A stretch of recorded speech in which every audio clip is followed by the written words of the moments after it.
ഡിലൈറ്റ്സിന്റെ പുതിയൊരു എപ്പിസോഡിലേക്ക് നിങ്ങൾക്ക് എല്ലാവർക്കും സ്വാഗതം. കഴിഞ്ഞ ദിവസം അപ്ലോഡ് ചെയ്ത സാരി കേക്ക് കണ്ടപ്പോൾ കുറച്ച് പേരുടെ ചോദിച്ചു, ഈ ഓർണമെന്റ്സ് അല്ലെങ്കിൽ നമ്മൾ ഫോണ്ടൻ കട്ടൗട്ട്സ് ഗോൾഡിലും സിൽവറിലും ഒക്കെ ചെയ്യുമ്പോൾ ആ ഒരു നല്ല ഒരു ഫിനിഷിങ് കിട്ടുന്നില്ല, കളർ ഒക്കെ കറക്റ്റായിട്ട് കിട്ടാൻ ഗോൾഡ് പെയിന്റ് ഒക്കെ ചെയ്യുമ്പോൾ നമ്മൾ എന്താണ് ശ്രദ്ധിക്കേണ്ടതെന്നൊക്കെ കുറേ ഡൗട്ടുകൾ ചോദിച്ചു. അപ്പോൾ ഓർത്ത് ഗോൾഡ് പെയിന്റ്, സിൽവർ പെയിന്റ് ഇതൊക്കെ ചെയ്യുന്നതിൻ്റെ ചെറിയ ടിപ്സും ട്രിക്സും ഒക്കെ ഉള്ള ഒരു ചെറിയ വീഡിയോ ചെയ്യാമെന്ന്. അപ്പോൾ നമുക്ക് എന്തായാലും വീഡിയോയിലേക്ക് കിടക്കാം. പലതരത്തിലുള്ള എഡിബിൾ ഗോൾഡ് പെയിന്റുകൾ നമുക്ക് മാർക്കറ്റിൽ അവൈലബിൾ ആണ്. അപ്പോൾ ഇതൊക്കെ എന്ന് പറഞ്ഞാൽ മെറ്റാലിക് എയർ ബ്രഷ് കളേഴ്സ്, ഇതിൻ്റെയൊക്കെ പല വെറൈറ്റികൾ കിട്ടും.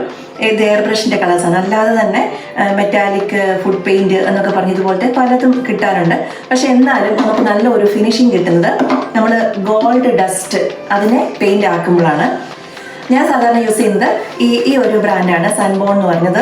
അത് നല്ലൊരു നല്ലൊരു ഗോൾഡ് ഡസ്റ്റ് ആയിട്ട് എനിക്ക് ഫീൽ ചെയ്തിട്ടുണ്ട്. അപ്പോൾ ഗോൾഡ് ഡസ്റ്റ് വാങ്ങിക്കുമ്പോൾ നമ്മൾ ശ്രദ്ധിക്കേണ്ട, ഇതാണെങ്കിലും റെയിൻബോ ഗോൾഡ് ഡസ്റ്റ് എന്നൊക്കെയാണ് പറഞ്ഞേക്കുന്നത്. ഗോൾഡ് ഡസ്റ്റ് എന്നാണ് ഇതിൽ എഴുതിയേക്കുന്നത്. എന്നാലും നമ്മളിത് തുറന്നു നോക്കുകയാണെങ്കിൽ ലിറ്റേഴ്സ് പോലെയാണെങ്കിൽ നമുക്കിതിനെ പെയിന്റ് ആക്കാൻ പറ്റില്ല. അപ്പോൾ ഫൈൻ പൗഡർ ആയിരിക്കും ഗോൾഡ് ഡസ്റ്റ് എന്ന് പറയുന്നത്. അപ്പോൾ അതാണ് നമ്മൾ ആദ്യം ശ്രദ്ധിക്കേണ്ടത്. ഇതൊക്കെ ഫൈൻ ആയിട്ടുള്ള പൗഡേഴ്സാണ്. അപ്പോൾ ഇതുപോലത്തെ ഫൈൻ ഗോൾഡ് ഡസ്റ്റ് വേണം നമ്മൾ, അല്ലെങ്കിൽ സിൽവർ ഡസ്റ്റ് വേണം നമ്മൾ പെയിന്റ് ആക്കി മാറ്റാനായിട്ട്. ഇനി ആൽക്കഹോളൊക്കെ യൂസ് ചെയ്യുന്നത് കുഴപ്പമില്ലാത്തവർക്കാണെങ്കിൽ ഇതുപോലത്തെ വോഡ്ക അല്ലെങ്കിൽ ഏതെങ്കിലും ലിക്വിഡ് സ്പിരിറ്റ് ബേസ് വേണമെന്നേ ഉള്ളൂ, അത് ചേർത്ത് നമുക്ക് ഇതിനെ പെയിന്റ് ആക്കി മാറ്റാം. ഇനി ആൽക്കഹോള് ഒട്ടും യൂസ് ചെയ്യാത്തവർക്കാണെങ്കിൽ വെറുതെ വാനില എക്സ്ട്രാക്ട് അല്ലെങ്കിൽ വാനില എസൻസ് അല്ലെങ്കിൽ ലെമൺ ജ്യൂസ് ഇതൊക്കെ 1-2 ഡ്രോപ്പ് ഇട്ട് നമുക്കതിനെ ചെയ്തെടുക്കാവുന്നേ ഉള്ളൂ. ഈവൻ വാട്ടറിൽ വരെ ഈ ഗോൾഡ് ഡസ്റ്റ് മിക്സ് ചെയ്ത് പെയിന്റ് ചെയ്യുന്നവരുണ്ട്. എന്തായാലും നമ്മളത് മിക്സ് ചെയ്യുമ്പോൾ മീഡിയം എന്താണെങ്കിലും നമ്മൾ മിക്സ് ചെയ്യുന്ന ആ ഒരു പെയിന്റിന്റെ കൺസിസ്റ്റൻസിയാണ് ഏറ്റവും നമ്മൾ ശ്രദ്ധിക്കേണ്ടത്. അപ്പോൾ നമുക്ക് കുറച്ച് ഗോൾഡ് ഡസ്റ്റിനെ ഒന്ന് പെയിന്റ് ആക്കി നോക്കാം.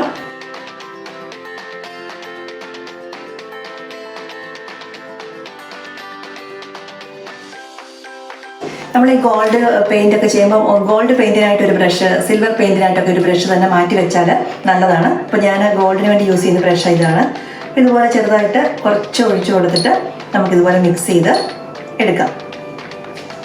ഒത്തിരി തിന്നായി പോകരുത്, അതുപോലെ തന്നെ ഒത്തിരി തിക്കായിട്ടും പോകരുത്. അപ്പോൾ അതുകൊണ്ട് നമുക്ക് പെയിന്റ് ചെയ്യാൻ പറ്റുന്ന ഒരു തിക്നെസ് നമ്മൾ മനസ്സിലാക്കിയെടുക്കാം. ഇതുപോലെ ഇതിപ്പം കറക്റ്റ് കൺസിസ്റ്റൻസിയാണ്. 1-2 ഡ്രോപ്പ് മതിയാവും നമുക്ക്. ഇനി നമുക്ക് ഒരൊറ്റ കോട്ടിങ്ങിൽ തന്നെ നല്ല ഒരു കളർ കിട്ടാനായിട്ട് നമ്മൾ ഗോൾഡാണ് നമുക്ക് വേണ്ടതുണ്ടെങ്കിൽ വൈറ്റ് ഫോണ്ടന്റിൽ നമ്മൾ ചെയ്യാതിരിക്കുക. അതിന് പകരം കുറച്ച് yellow colour, golden yellow colour വല്ലതും കൊടുത്ത് ഫോണ്ടന്റിനെ ഒരു മഞ്ഞ കളറാക്കി എടുക്കുക. ഇതിൻ്റെ സൈഡിലൊക്കെ ആണെങ്കിലും കുറച്ച് പെയിൻറ്റ് വന്നിട്ടില്ല എങ്കിലും ആ യെല്ലോ കളർ ആയതുകൊണ്ട് അത് നല്ല ഇതിൽ കിട്ടും. വൈറ്റ് ചെയ്യുവാണെങ്കിൽ നമ്മൾ ഇതിൽ ഡിഫറൻസ് കണ്ടോ, 1-2-3 കോട്ടിങ് കൊടുത്താലേ നമുക്ക് ആ ഒരു യെല്ലോയുടെ ഒരു ഫിനിഷിങ് കിട്ടുള്ളൂ. അപ്പോൾ അതുകൊണ്ട് ഗോൾഡ് വർക്ക് ചെയ്യാനായിട്ട് എപ്പോഴും യെല്ലോ ഫോണ്ടൻ്റ് യൂസ് ചെയ്യാനായിട്ട് ശ്രദ്ധിക്കുക.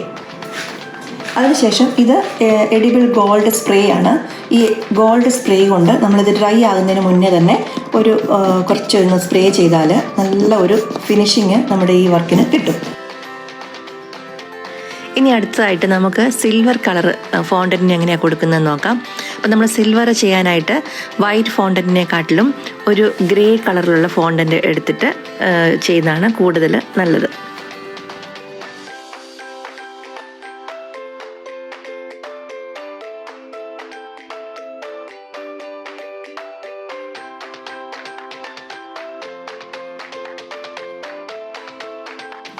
ഇവിടെ ഇപ്പോൾ നമ്മൾ ഈ ഗ്രേയിൽ ഒരൊറ്റ കോട്ടിങ് കൊടുക്കുമ്പോഴേ നമുക്ക് നല്ല ഒരു സിൽവർ കളർ കിട്ടുന്നുണ്ട്.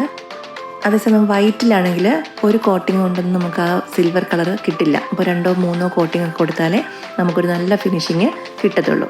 അപ്പം പെയിൻ്റൊക്കെ സേവ് ചെയ്യാനായിട്ട് നമുക്ക് ഇതുപോലെ ഗ്രേ കളറിൽ ചെയ്യുന്നതാണ് കൂടുതൽ നല്ലത്.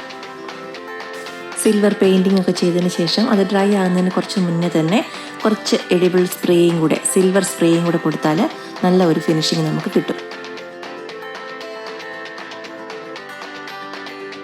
അപ്പോൾ നമുക്ക് സിൽവർ ഗോൾഡ് കളർ ഇതൊക്കെ നല്ലതായിട്ട് കിട്ടാനായിട്ട് നമ്മൾ ആ ഫോണ്ടന്റിനെയും കൂടെ ചെറുതായിട്ടൊന്ന് കളർ ചെയ്യാനായിട്ട് മറക്കരുത്. അതുപോലെ തന്നെ നമുക്കറിയാം ഈ 2 ഡസ്റ്റും നല്ല എക്സ്പെൻസീവ് ആണ്. അപ്പോൾ അതുകൊണ്ട് ഞാൻ സാധാരണ ചെയ്യുന്നത് ഇപ്പോൾ ഇതുപോലെ ഓരോ ബൗളിൽ നമ്മൾ ചെയ്ത് അപ്പോൾ അതിൻ്റെ ലെഫ്റ്റ് ഓവർ അത്രയും നമുക്ക് വേസ്റ്റ് ആയി പോകും. അതുപോലെ ഞാൻ ചെയ്യുമ്പോൾ ഞാൻ സാധാരണ ചെയ്യുന്നത് സിൽവറിന് വേണ്ടി ഒരു ഡബ്ബ വെക്കും, അതുപോലെ തന്നെ ഗോൾഡിന് വേണ്ടി ഒന്ന് ആൽക്കഹോൾ ബേസും ചെയ്യും, ഒന്ന് നോൺ ആൽക്കഹോളിക് ബേസ് ചെയ്യാനായിട്ട്. അപ്പോൾ ഇത് നമ്മുടെ ലെഫ്റ്റ് ഓവർ നമ്മൾ ചെയ്തതിന് ശേഷമുള്ള ലെഫ്റ്റ് ഓവർ പൗഡർ ആ ഡബ്ബയ്ക്ക് തന്നെ ഇരുന്നോളും. പിന്നെ നമ്മൾ കുറച്ചുകൂടെ ഇപ്പോൾ ഇതിൽ കുറച്ച് ഡസ്റ്റ് ഒക്കെ ഉണ്ട്, അപ്പോൾ നമുക്ക് ഇച്ചിരി പെയിന്റ് മതിയെങ്കിൽ 1-2 ഡ്രോപ്പ് ആൽക്കഹോൾ ഇതിലേക്ക് ഒഴിച്ച് നമ്മൾ മിക്സ് ചെയ്തെടുത്ത് നമുക്ക് അങ്ങനെ കിട്ടും. അപ്പോൾ നമ്മുടെ പെയിന്റ് ഗോൾഡ് ഡസ്റ്റ് വേസ്റ്റ് ആയി പോകാതിരിക്കാനാണ് ഇങ്ങനെ ചെയ്യുന്നത്. അതുപോലെ തന്നെ ഈ ഓരോ പർപ്പസിനും ഓരോ ബ്രഷും നമ്മൾ സെപ്പറേറ്റ് മാറ്റി വെച്ചേക്കുക. വേറെ കളറൊക്കെ യൂസ് ചെയ്താൽ ചിലപ്പം റെഡൊക്കെ നമ്മൾ ഈ പെയിന്റ് വെച്ച് ഈ ബ്രഷ് വെച്ച് യൂസ് ചെയ്താൽ നമ്മൾ ഗോൾഡ് മിക്സ് ചെയ്യുമ്പോൾ ബ്രഷിന്റെ ബ്രിസിൽസിലൊക്കെ ഇടയ്ക്ക് പറ്റിയിരിക്കുന്ന റെഡൊക്കെ ഇറങ്ങി വന്ന് നമ്മുടെ ഗോൾഡിന്റെ കളറൊക്കെ ചേഞ്ച് ആയി പോകാനായിട്ട് സാധ്യതയുണ്ട്. അപ്പോൾ ഇത്രയും കാര്യങ്ങളൊക്കെ ചെറിയ കുറച്ച് കാര്യങ്ങളൊക്കെ ശ്രദ്ധിച്ചാൽ നമുക്ക് നമ്മുടെ ഫോണ്ടൻ കട്ടൗട്ട്സിനും നമ്മുടെ ഡെക്കറേഷൻസിനും ഒക്കെ നല്ലതായിട്ട് ഗോൾഡും സിൽവറും ഒക്കെ പെയിന്റ് ചെയ്ത് എടുക്കാനായിട്ട് സാധിക്കും. അപ്പോൾ നിങ്ങൾക്ക് എല്ലാവർക്കും ഈ വീഡിയോ ഇഷ്ടമായി എന്ന് വിചാരിക്കുന്നു. ഇഷ്ടമായെങ്കിൽ ലൈക്ക് ചെയ്യുക, കമൻറ്റ് ചെയ്യുക. അതുപോലെ തന്നെ ഞങ്ങളുടെ ചാനൽ ഇതേവരെ സബ്സ്ക്രൈബ് ചെയ്തിട്ടില്ല എന്നുണ്ടെങ്കിൽ തീർച്ചയായും സബ്സ്ക്രൈബ് ചെയ്യുക. ഇനിയും പുതിയ കേക്ക് ഡെക്കറേഷൻ വീഡിയോസായും കേക്ക് റെസിപ്പികളുമായിട്ടൊക്കെ ഞങ്ങൾ ഇനിയും വരും. എല്ലാവർക്കും നന്ദി.